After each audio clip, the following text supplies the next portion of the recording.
Aujourd'hui, Adrien Marion et moi-même, Louis Lebrun, allons vous parler du stockage de l'électricité en France. En 2019, les énergies renouvelables ont participé à 23% à la couverture de la consommation d'électricité en France. Or, dans certaines zones, un seuil limite de 30% a déjà été mis en place. En effet, de par leur intermittence, ces sources d'énergie limitent le contrôle de la production d'électricité et avoir un taux trop élevé pourrait être risqué. Cela implique d'équilibrer la production avec d'autres sources d'énergie pilotables. Or, d'après une étude de l'ADEME, Agence de l'environnement et de la maîtrise de l'énergie, il serait possible d'avoir une consommation qui provient jusqu'à 95% d'énergie renouvelable si on arrive à stocker une partie de cette énergie pour la contrôler. Mais pourquoi le stockage d'électricité serait-il la solution et quels sont les moyens qui existent ? Il faut savoir déjà que le réseau électrique a besoin d'être constamment équilibré entre l'offre et la demande, sinon cela va provoquer une modification de la fréquence, voire même un blackout. Comme vous pouvez le voir sur le graphique suivant, on peut noter un pic de consommation en fin de journée vers 19h, puis elle redescend durant la nuit, et la consommation est plus importante en semaine ou bien en hiver. Il existe trois types de sources d'énergie, les sources peu variables comme le nucléaire, les sources fatales telles que l'éolien, le solaire ou l'hydraulique, et enfin les sources pilotables qui sont celles à base d'énergie fossile ou les barrages hydroélectriques. Le but avec ces trois sources, c'est d'optimiser la production d'électricité. Donc pour ce faire, on a une base fixe à partir du nucléaire et on ajuste avec les sources pilotables et fatables. Le système de stockage le plus utilisé en France est le système STEP, qui veut dire station de transfert d'énergie par pompage. En effet, il représente 97% des capacités actuelles de stockage de la France. Donc, comme vous pouvez le voir sur la vidéo, au cœur de la centrale, on trouve des turbines qui entraînent des alternateurs. Ces turbines sont entraînées par l'eau qui provient d'une source en amont. Ensuite, l'alternateur est directement relié au courant électrique de la ville pour pouvoir délivrer son énergie stockée dès que nécessaire. En sens inverse, grâce à la source en aval, on pompe l'eau qui s'y trouve, on l'emmène en amont et ça permet de stocker l'énergie sous forme d'eau, et ce de manière infinie. La deuxième solution la plus répandue est le stockage dans les accumulateurs, autrement appelé batterie. Il existe plusieurs types de technologies, le lithium-ion, le plomb acide et le nickel-cadmium, métal-hydrure ou bien zinc, et d'autres encore à l'état de recherche. La plus répandue étant la batterie lithium-ion que nous utilisons un peu partout. Il serait donc simplement de faire une batterie de grande capacité de la relier au réseau. Malheureusement, les batteries d'aujourd'hui sont chères à produire et leur capacité massique est faible comparée à d'autres sources d'énergie. Le troisième moyen de stockage le plus utilisé est le stockage par hydrogène. Donc ça commence avec de l'eau qui est composée d'oxygène et d'hydrogène. On va envoyer cette eau dans un électrolyte et l'électrolyte va venir séparer l'oxygène de l'hydrogène, ce qui va nous amener à du dihydrogène et du dioxygène. Ces deux composants vont par la suite être stockés et comprimés jusqu'à ce qu'on ait besoin d'eux à nouveau. Quand on a besoin d'eux, on les relâche dans une pile à combustible et ça va venir produire de l'eau et de l'électricité. Le seul point négatif de ce moyen de stockage, c'est son rendement qui n'est pas encore optimisé. Voyons maintenant les techniques de stockage qui sont encore en développement. On retrouve la technique de stockage d'énergie par air comprimé ou Compressed Air Energy Storage qui consiste à comprimer de l'air à très haute pression, entre 100 et 300 bars, dans un grand réservoir. Il s'agit généralement d'une caverne ou d'une cavité naturelle.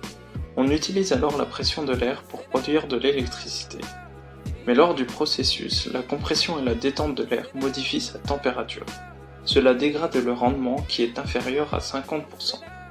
Il existe deux sites opérationnels dans le monde, celui d'Untorf en Allemagne et celui de McIntosh aux États-Unis. Ils disposent respectivement d'une puissance de 290 et 110 MW.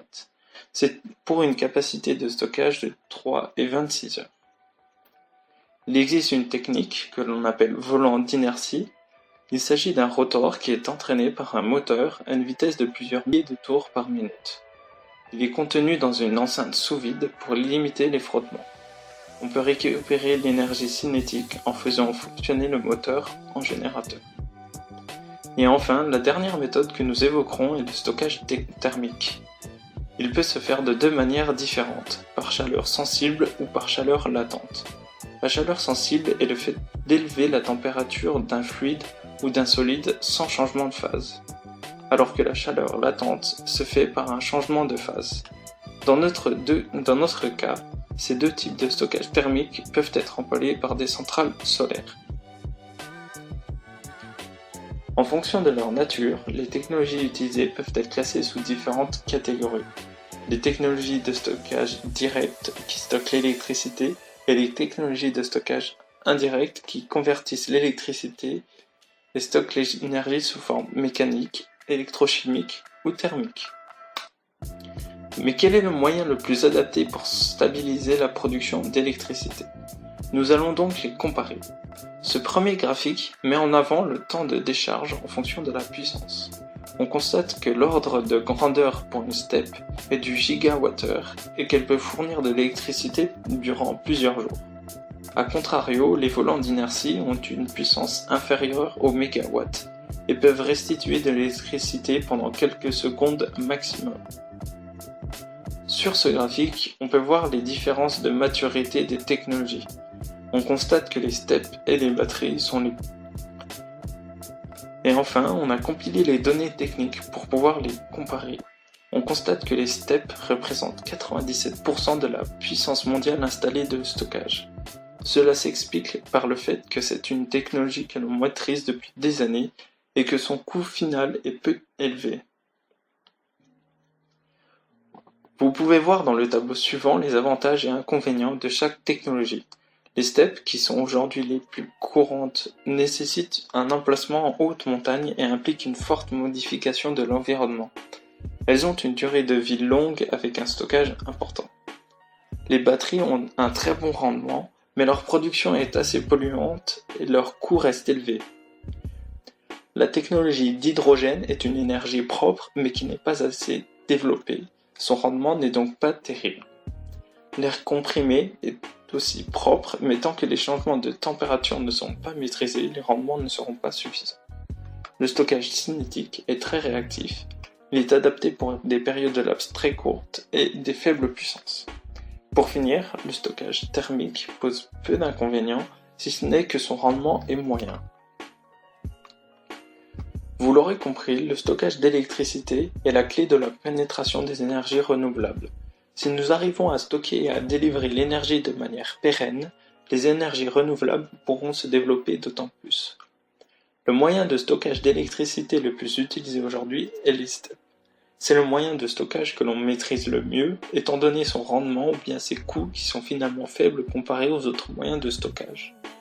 Néanmoins, la technique de step occupe déjà la plupart des emplacements disponibles en France. Nous devons donc nous tourner vers d'autres moyens de stockage. De nouvelles méthodes émergent avec des impacts moins importants pour l'environnement. C'est pourquoi de nombreux investissements sont réalisés dans ces technologies pour les rendre encore plus performantes. Le stockage d'énergie constitue un levier technique difficilement contournable pour intégrer les moyens de production intermittents au sein du mix énergétique décarboné. Il représente également une opportunité économique pour de nombreux acteurs. De nombreuses innovations et des ruptures technologiques sont attendues dans ce secteur en devenir.